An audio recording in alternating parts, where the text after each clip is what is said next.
મહત્વના સમાચાર મહેસાણાથી મળી રહ્યા છે। બીઝેડ પોન્ઝી સ્કીમને લઈને સમાચાર કે જેમાં સીઆઈડી ક્રાઇમનું સફળ ઓપરેશન। સીઆઈડી ક્રાઇમે ભૂપેન્દ્ર ઝાલાની ધરપકડ કરી લીધી છે। બીઝેડ ગ્રુપ પોન્ઝી સ્કીમમાં કરી છે ધરપકડ। વિસનગરના દવાડા ગામની ધરપકડ થઈ છે। અંડરગ્રાઉન્ડ થયો હતો લાંબા સમયથી ભૂપેન્દ્રસિંહ ઝાલા કે જેને શોધવામાં આવી રહ્યા હતા। અંદર ખાને થઈને તે આગોતરા જામીન માટે વારંવાર અરજી કરી રહ્યો હતો અને હવે જે જાણકારી છે તે પ્રમાણે તે પોલીસ પકડમાં આવી ચૂક્યો છે। વધુ માહિતી ન્યૂઝ 18 સંવાદદાતા કેતન પાસેથી મેળવીશું। કેતન, કઈ રીતે આખું આ ઓપરેશન પાર પાડવામાં આવ્યું, વધુ શું જાણકારી?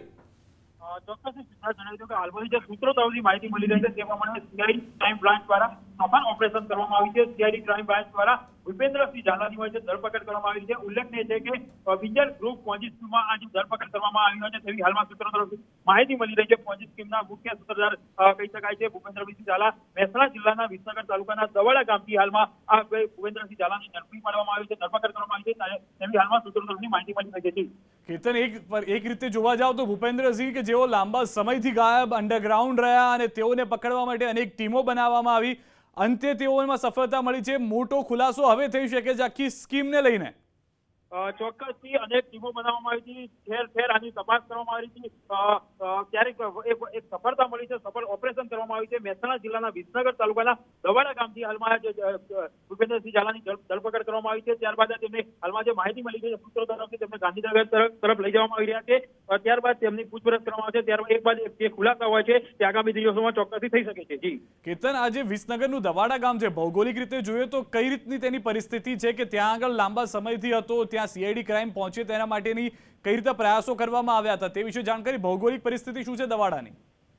ચોક્કસથી વાત કરીએ તો મહેસાણા ઊંઝા વચ્ચે આ જે ગામ આવે છે, ગામ આવેલું છે, હાલમાં માહિતી મળી છે કદાચ હોઈ શકે છે કે આ હાઈવે પરથી ઝડપી પાડવામાં આવે છે, પરંતુ હાલમાં કોઈ આ જે અધિકારી હોય છે તેમના દ્વારા ઓફિશિયલ જે નિવેદન આવે છે ત્યારબાદ જ ખબર પડી છે એકચ્યુઅલી કે આ કેટલા દિવસ અહીંયા રહેતો હતો, એ રીતે આખું સફળ જે ઓપરેશન કરવામાં આવ્યું છે। પરંતુ હાલમાં તો જે માહિતી મળી રહી છે સૂત્રો તરફથી તેમની ધરપકડ કરી દેવામાં આવી છે અને તેમને ગાંધીનગર તરફ હાલમાં લઈ જવામાં આવી રહ્યા છે।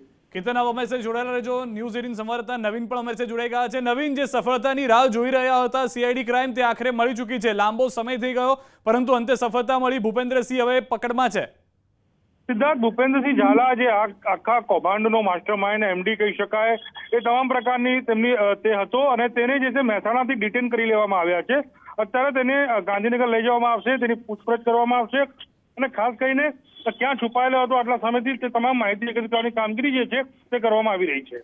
નવીન, એક રીતે તમે જોવા જાઓ કાયદાકીય રીતે તો તેણે પોતાની રીતે પૂરતા પ્રયાસ પણ કર્યા છે। આગોતરા જામીન મૂક્યા, તે જામીનને લઈને સક્રિય રહ્યો હતો, હવે પોલીસ પકડમાં આવ્યો છે તો તેને લઈને પણ છટકું તો પોતે ગોઠવીને રાખ્યું હશે કોઈક રીતે? સિદ્ધાર્થ, ખૂબ જ સાચી છે, કારણ કે કોઈ પણ સામાન્ય વ્યક્તિ આ પ્રકાર આટલું મોટું કૌભાંડ ના કરે, એની પાસે માસ્ટર માઇન્ડ દિમાગ હોય છે, એને આગોતરાથી લઈને તમામ પ્રકારના પ્રયાસો કરી લીધા, પરંતુ ક્યાં સફળતા મળી નહીં, એને ખ્યાલ આવી ગયો કે હવે કોઈ ઉપાય રહ્યો નથી, જેથી તે ક્યાંક ને ક્યાંક તેને ખબર પડી ગઈ હવે તેની ધરપકડ સિવાય કોઈ ઓપ્શન રહેતું નથી। જો કે સીઆઈડી ક્રાઇમ જે છે છેલ્લા ઘણા સમયથી તેને લોકેટ કરી રહી હતી, તેના પરિવારોની પૂછપરછ કરી રહી હતી, ત્યારે આજે જે છે મહેસાણામાં હોવાની બાતમી મળતા સીઆઈડીની જે ટીમ છે તે ટીમે તેને પકડી પડ્યા છે। હવે જે છે અત્યાર સુધીમાં જે 7 આરોપીઓ પકડાયા હતા, હવે 8મો આરોપી છે। આની પૂછપરછ કરવામાં આવશે, કઈ રીતે તેને કંપની ખોલી હતી, કોણ કોણ સામેલ છે, કોઈ જે રીતે પોલિટિકલ વાત આવી રહી હતી, પોલિટિકલ કોઈ સામેલ છે કે કેમ, કેટલા રૂપિયા તેને ક્યાં મોકલ્યા, કેમ કે બીટકોઇનમાં તેને ઘણા બધા રૂપિયા ઇન્વેસ્ટમેન્ટ કર્યા હતા। તો તમામ દિશાઓમાં જે છે તપાસ કરવામાં આવશે અને સીઆઈડી ક્રાઇમ હવે માની લો કે આ રાત સુધીમાં તો આવતીકાલે એની ધરપકડ કરીને ઓફિશિયલી અને તેને કોર્ટમાં રજૂ કરીને વધુ રિમાન્ડ મેળવશે, કારણ કે ખૂબ જ લાંબી તપાસ છે। સિદ્ધાર્થા જી, નવીન, સામાન્ય રીતે સીઆઈડી ક્રાઇમ માટે આ બહુ મોટો પેચીદો કેસ પણ નથી ને મોટો પેચીદો વ્યક્તિ પણ નથી। સામાન્ય રીતે આવા ઓપરેશન પાર કઈ રીતે પાડવામાં આવતા હોય છે? ભૂતકાળનો આપનો અનુભવ શું કહે છે આવા લોકોને પકડવા માટે? સામાન્ય રીતે પોલીસ, બધાને ખબર છે પોલીસ કોઈ જાદુગર નથી કે ક્યાંકથી છોડી દે, પરંતુ પોલીસ પાસે ઘણા બધા ઓપ્શન્સ હોય છે। એક તો ટેકનિકલ ઇસ્યુઝ હોય છે, જેમાં સીસીટીવી પોલીસ પાસે હોય અથવા તેના ટ્રેકિંગ માટે લોકેશન હોય મોબાઈલ, પરંતુ જે ભૂપેન્દ્રસિંહ ઝાલા છે તે બધું બંધ કરીને બેઠો હતો, એટલે કે એવું માની શકાય કે જે હ્યુમન સોર્સિસ છે, હ્યુમન સોર્સિસના આધારે અને જે ફેમિલી ઉપર જે કન્ટિન્યુઅસ સીઆઈડી ક્રાઇમ દબાણ કરી રહી હતી અને સીઆઈડી પૂછપરછ માટે બોલાવી રહી હતી, તો ક્યાંક ને ક્યાંક તેનો અંદાજો આવી ગયો હતો કે હવે કોઈ ઉપાય વધતો નથી, કારણ કે તેને કોર્ટને તમામ પ્રકારની રસ્તાઓ અપનાવી લીધા હતા। તો હવે જે ભૂપેન ઝાલા છે તેને માની શકાય કે હ્યુમન સોર્સથી પકડવામાં આવ્યું હોય, કેમ કે તે જ્યારથી ભાગ્યો, જ્યાં ફરિયાદ થઈ છે તેના બિફોર 3 days એટલે કે 3 દિવસ પહેલાથી જ તે પોતાનો મોબાઈલ બંધ કરીને અને ગાયબ થઈ ગયો હતો।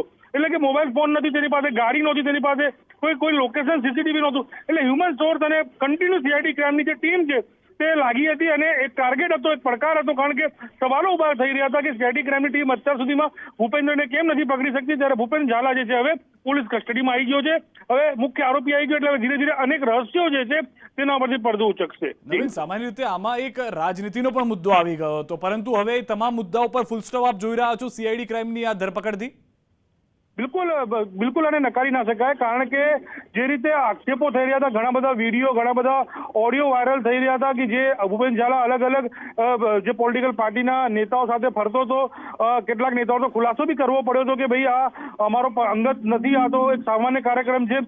તો ક્યાંક ને ક્યાંક હવે આ ઘટનાની અંદર આ ભૂપેન્દ્ર ઝાલાનો રોલ જે છે સાથે કેટલો છે, કારણ કે મને નહીં લાગતું સિદ્ધાર્થ કે એક વ્યક્તિ આટલી મોટી ચેન ચલાવી શકે.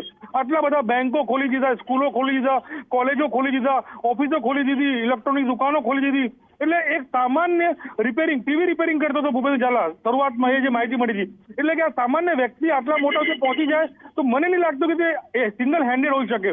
એની પાછળ ક્યાંક ને ક્યાંક સપોર્ટ બહુ હશે અને એને લીધે જ હવે પોલીસ જે છે એ કયા દિશામાં તપાસ કરે છે, શું કોઈ પોલિટિકલ નામ આવે છે કે કેમ, એ તમામ દિશામાં તપાસ પણ કરવામાં આવશે. આભાર નવીન સમગ્ર માહિતી બદલ. તો સીઆઈડી ક્રાઇમ ઓફિશિયલી ટૂંક સમયની અંદર ધરપકડને લઈને જાણકારી આપી શકે છે. ન્યૂઝ 18 ગુજરાતી પાસે એક્સક્લુઝિવ માહિતી છે કે તેને મહેસાણાથી લઈ અને સીઆઈડી ક્રાઇમની ટીમ ગાંધીનગર જવા માટે રવાના થઈ ચૂકી છે.